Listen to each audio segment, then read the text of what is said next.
दुनिया के सबसे ताकतवर देश अमेरिका को एक ऐसी चोट लगी है जिसने उसके राष्ट्रपति डोनाल्ड ट्रंप को भी हिलाकर रख दिया है। ये चोट किसी मिसाइल से नहीं लगी, किसी परमाणु हमले से नहीं लगी, बल्कि ये चोट लगी है ईरान की एक साइलेंट स्ट्रेटेजी से।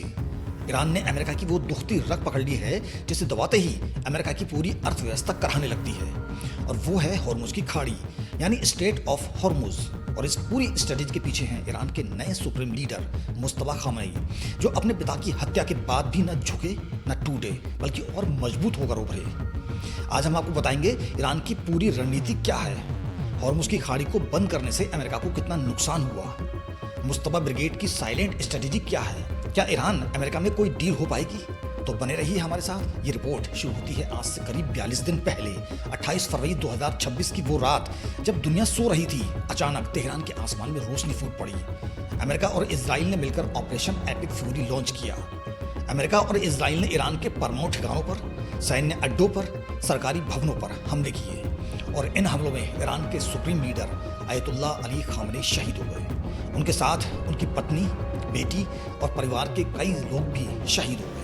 ट्रंप ने सोचा था कि सुप्रीम लीडर के मरते ही ईरान टूट जाएगा, शासन बदल जाएगा, बेनुजला की तरह ईरान में भी कोई ऐसा नेता आएगा जो अमेरिका की बात मानेगा। लेकिन ट्रंप का यह हिसाब गलत निकला। ईरान ने तुरंत जवाब दिया। इजराइल पर, खाड़ी के देशों में अमेरिकी अड्डों पर, Bahrain, Kuwait, Qatar, UAE, Jordan पर सैकड़ों मिसाइलें और ड्रोन दागे गए, और सबसे बड़ा जवाब था हॉर्मुज की खाड़ी को बंद करना। 2 मार्च 2026 को आईआरजीसी ने आधिकारिक तौर पर घोषणा की कि हॉर्मुज स्ट्रेट अब बंद है। हॉर्मुज की खाड़ी, यह नाम सुनते ही कई लोग सोचते हैं कि यह बस एक समुद्री रास्ता है, लेकिन सच यह है कि यह दुनिया की सबसे बड़ी आर्थिक नस है। दुनिया का करीब 20% तेल इसी खाड़ी से गुजरता है। रोजाना करीब 2 करोड़ बैरल कच्चा तेल इसी रास्ते से निकलता है। दुनिया की 25% से ज्यादा समुद्री तेल ट्रेड इसी पर निर्भर है। एलएनजी यानी लिक्विड नेचुरल गैस का भी बड़ा हिस्सा इसी से होकर जाता है। जब ईरान ने यह खाड़ी बंद की तो क्या हुआ? पहला झटका लगा तेल की कीमतों में। जंग से पहले तेल करीब $70 प्रति बैरल था। खाड़ी बंद होते ही यह $120 प्रति बैरल तक पहुंच गया, यानी तकरीबन 71% की बढ़ोतरी। दूसरा झटका लगा अमेरिका में पेट्रोल को। अमेरिका में 1 गैलन पेट्रोल की कीमत $3 से बढ़कर $4.25 हो गई। कुछ रिपोर्ट्स तो $5 प्रति गैलन की चेतावनी दे रही थी। तीसरा झटका लगा महंगाई को।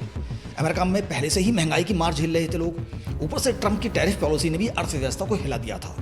ईरान युद्ध ने आग में घी का काम किया। चौथा झटका लगा उपभोक्ता के विश्वास को। अप्रैल 2026 की शुरुआत में यूनिवर्सिटी ऑफ मिशिगन का कंज्यूमर सेंटिमेंट इंडेक्स गिरकर अब तक के सबसे निचले स्तर पर 47.6 पर आ गया, यानी अमेरिकी नागरिक डरे हुए हैं, घबराए हुए हैं। पांचवा झटका लगा शेयर बाजार और ब्याज दरों को। 10 ईयर ट्रेजरी बॉन्ड यील्ड 4.4% पर पहुंच गई। 30 ईयर्स मॉर्गेज रेट 6.38 हो गई। शेयर बाजार में गिरावट आई। अमेरिका भले कहता रहे कि वो तेल में आत्मनिर्भर है, लेकिन दुनिया का तेल बाजार एक जुड़ा हुआ सिस्टम है। हॉर्मुज बंद होते ही पूरी दुनिया में तेल महंगा हुआ, और इसका असर अमेरिका पर भी पड़ा। अब चाहे ट्रंप माने या ना माने, फैक्ट चेक .org ने ट्रंप के उस दावे को सीधे खारिज कर दिया जिसमें उन्होंने कहा था कि हॉर्मुज बंदी अमेरिका को उतना इफेक्ट नहीं करती। सच ये है कि अमेरिका में पेट्रोल प्राइसेस में 50 सेंट से ज्यादा का उछाल सीधे इसी से देखने मिला। 28 फरवरी को जब अमेरिका इजराइल के हमले हुए तो मुस्तफा भी उसी कंपाउंड में थे जहां उनके पिता, माँ, बहन, पत्नी और बेटी मारी गई। खबरें आई कि वो भी जख्मी हुए हैं, लेकिन वो जिंदा बच गए। 3 से 8 मार्च 2026 तक असेंबली ऑफ एक्सपर्ट्स ने बैठकें की। 9 मार्च को ऐलान हुआ कि मुस्तफा खामेनी ईरान के तीसरे सुप्रीम लीडर होंगे। ट्रंप ने इस फैसले को अस्वीकार बताया। उन्होंने कहा कि मुस्तफा एक लाइट वेट है, लेकिन इस बयान का उल्टा असर हुआ। आईआरजीसी और हार्डलाइनर्स को इसी बात की जरूरत थी। उन्होंने मुस्तफा को शहीद परिवार का प्रतीक बनाकर खड़ा कर दिया, जो खुद जख्मी होकर भी लड़ता रहा। 12 मार्च को उनका पहला संदेश आया। वो खुद सामने नहीं आए। ईरानी टेलीविजन पर उनका बयान पढ़कर सुनाया गया। उनकी कोई आवाज नहीं थी, कोई वीडियो नहीं था, सिर्फ एक तस्वीर थी। मुस्तफा ने कहा हॉर्मुज स्ट्रेट को दबाव के हथियार के तौर पर बंद रखना जारी रहेगा। उन्होंने नए मोर्चे खोलने की बात की, उन जगहों पर जहां दुश्मन को कम अनुभव है और जो अधिक कमजोर हैं। उन्होंने कहा कि ईरान हर नागरिक की मौत का बदला देगा और युद्ध के बाद अमेरिका और इजराइल से हर्जाना वसूलेगा। दोस्तों, मुस्तफा का बयान एक बहुत सोची समझी रणनीति थी। बाहर से आक्रामक, अंदर से कूटनीति के रास्ते खुले रखे। उन्होंने दुश्मन को जिम्मेदार ठहराया, लेकिन यह भी कहा कि रुकने की जिम्मेदारी दूसरे पक्ष पर होगी। यही है मुस्तफा की साइलेंट स्ट्रेटजी, बोलो कम, दबाव रखो ज्यादा। अल जजीरा ने लिखा कि ईरान में सत्ता का खेल अब किसी एक नेता पर नहीं टिका है। अली खामनेई ने 37 साल में सुप्रीम लीडर का दफ्तर इतना मजबूत बना दिया था कि वो एक संस्था बन गई। IRGC, जुडिशरी, इंटेलिजेंस एजेंसीज सब मिलकर सिस्टम चला रहे हैं। मुस्तफा के जिंदा रहने या न रहने से इस सिस्टम पर कोई फर्क नहीं पड़ता। अब बात करते हैं ईरान की उस स्ट्रेटेजी की जिसने शांति वार्ता में भी अमेरिका को बैकफुट पर धकेल दिया। 12 अप्रैल 2025 को पहली बार ओमान में बातचीत शुरू हुई। तब अमेरिका की तरफ से स्टीव विटकॉफ और ईरान की ओर से विदेश मंत्री अब्बास अरागची थे, लेकिन वो बातचीत किसी नतीजे तक नहीं पहुंची। फिर 28 फरवरी 2026 को युद्ध शुरू हो गया। युद्ध के बीच में ट्रंप ने पाकिस्तान के जरिए ईरान को अपना 15 पॉइंट का प्रस्ताव भेजा। इसमें शामिल था 1 महीने का संघर्ष विराम, परमाणु कार्यक्रम पर रोक और अमेरिका का ईरान की परमाणु शक्ति को मदद का वादा।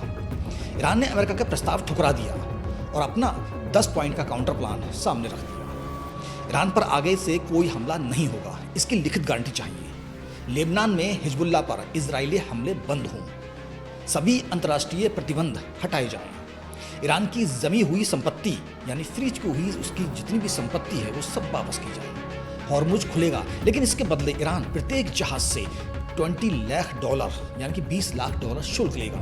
अमेरिकी फौजें खाड़ी क्षेत्र से हटेंगी। अमेरिका और इजराइल युद्ध का मुआवजा दे। ईरान के परमाणु समृद्धि के अधिकार को मान्यता दी जाए।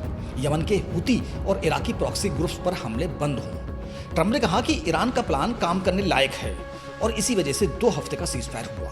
ट्रंप ने लिखा कि दोनों तरफ से सीज फायर होगा, हमने अपने सभी सैन्य उद्देश्य पूरे कर लिए हैं और ईरान के साथ आगे की बातचीत में बहुत आगे बढ़ चुके हैं, लेकिन जमीन पर हालात अभी भी नाजुक हैं। दोस्तों, अब समझते हैं कि ईरान ने आखिर किस दुखती रग को पकड़ा है।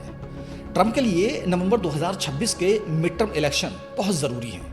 अगर महंगाई बढ़ती रही, अगर पेट्रोल $5 प्रति गैलन तक पहुंचा, अगर आम अमेरिकी घर का बजट नहीं संभल पाया, तो रिपब्लिकन्स को कांग्रेस में बड़ी हार का सामना करना पड़ सकता है।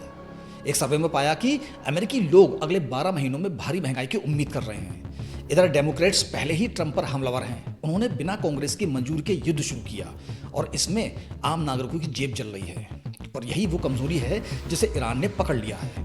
हॉर्मुज की खाड़ी को बंद रखना ईरान की सबसे बड़ी बार्गेनिंग चिप बन गई। जितनी देर खाड़ी बंद रहेगी उतनी देर तेल महंगा रहेगा, उतनी देर अमेरिका में महंगाई रहेगी और उतनी ही देर ट्रंप राजनीतिक दबाव में रहेंगे। ट्रंप ने सोचा था कि अली खामनेई को मारने के बाद ईरान में सत्ता का खालीपन आ जाएगा। वो ये भी चाहते थे कि कोई मॉडरेट नेता आए, जैसे वेनेजुएला में हुआ, लेकिन ईरान का सिस्टम उससे अलग है। 7 अप्रैल को सीज फायर से ठीक पहले मुस्तफा खामनेई, जो इजराइल की हत्या की धमकी के कारण छुपकर कम्युनिकेट कर रहे थे, उन्होंने रनर्स के जरिए नोटिस भेजकर अपने नेगोशिएटर्स को डील की मंजूरी दी। इसे एक ब्रेकिंग थ्रो बताया गया, यानी एक ऐसा सुप्रीम लीडर जिसके बारे में खुद रिपोर्ट्स थी कि वो जिंदा है या नहीं, उसने अमेरिका को मेज पर बैठने के लिए मजबूर कर दिया। 7 अप्रैल को 2 हफ्ते का सीज फायर घोषित हुआ, लेकिन क्या इससे सब शांत हो गया? नहीं। हॉर्मुज से जहाजों का ट्रैफिक अभी भी पहले के मुकाबले बेहद कम है। पेट्रोल अभी भी अमेरिका में $4.25 प्रति गैलन है। ट्रंप ने चेतावनी दी कि अगर सीज फायर का उल्लंघन हुआ तो shooting starts bigger and stronger than ever before. Iran के सुप्रीम नेशनल सिक्योरिटी काउंसिल ने कहा कि हमारा हाथ ट्रिगर पर है। लेबनान में इजराइल के हमले जारी हैं, जिससे ईरान की नई तनातनी है। तेल की कीमत 97 से $98 प्रति बैरल पर है, अभी भी युद्ध से पहले की तुलना में काफी ज्यादा। ब्लूमबर्ग की एक रिपोर्ट के मुताबिक अगर हॉर्मुज मई तक पूरी तरह नहीं खुला तो तेल $170 प्रति बैरल तक पहुंच सकता है, यानी कि $170 प्रति बैरल तक, जो पूरी दुनिया में स्टैगफ्लेशन का कारण बनेगा। तो अब सबसे बड़ा सवाल कि क्या ईरान इस पूरी लड़ाई में जीता? अगर मिलिट्री टर्म्स में देखें तो ईरान ने भारी नुकसान उठाया। 1500 से ज्यादा नागरिक मारे गए, परमाणु ठिकाने तबाह हुए, नौसेना वायुसेना कमजोर हुई, सुप्रीम लीडर की हत्या हुई। लेकिन स्ट्रेटेजिक टर्म्स में देखें तो ईरान ने कुछ बड़े लक्ष्य हासिल किए। अमेरिका को बातचीत की मेज पर आना पड़ा, ट्रंप को सीज फायर घोषित करना पड़ा, ईरान की यूरेनियम इनरिचमेंट के अधिकार को इन प्रिंसिपल मान्यता मिलने की खबरें आई। हॉर्मुज को लिवरेज की तरह इस्तेमाल करने में सफलता मिली। मुस्तफा खामनेई के रूप में ईरान को एक नया और शायद ज़्यादा ताकतवर नेतृत्व मिला। अली खामेनी के एडवाइज़र शमखानी ने एक बात कही जो याद रखने वाली है कि ट्रंप जैतून की शाख की बात करते हैं लेकिन हम केवल कांटेदार तार देखते हैं। यही है ईरान की असली स्ट्रेटजी, हर ऑलिव ब्रांच के पीछे एक कांटेदार हकीकत को देखना और उसे अपने पक्ष में मोड़ना। दोस्तों, ये पूरी कहानी हमें एक बड़ा सबक देती है कि ताकत सिर्फ मिसाइलों में नहीं होती, ताकत उसकी स्ट्रेटेजी में होती है जो दुश्मन की दुखती रग को पहचाने और उसे दबाए। ईरान ने हॉर्मुज की खाड़ी को अपने सबसे बड़ी ताकत बनाया। मुस्तफा खामेनी ने जख्मी होकर भी शांत रहकर एक साइलेंट स्ट्रेटेजी से अमेरिका को मेज़ पर आने पर मजबूर कर दिया। क्या यह शांति टिकेगी? क्या परमाणु डील होगी? क्या यह हॉर्मुज पूरी तरह खुलेगा? इन सवालों के जवाब आने वाले हफ्तों में मिलेंगे। हम नज़र रखे हुए हैं आपके लिए, बने रहिए हमारे साथ।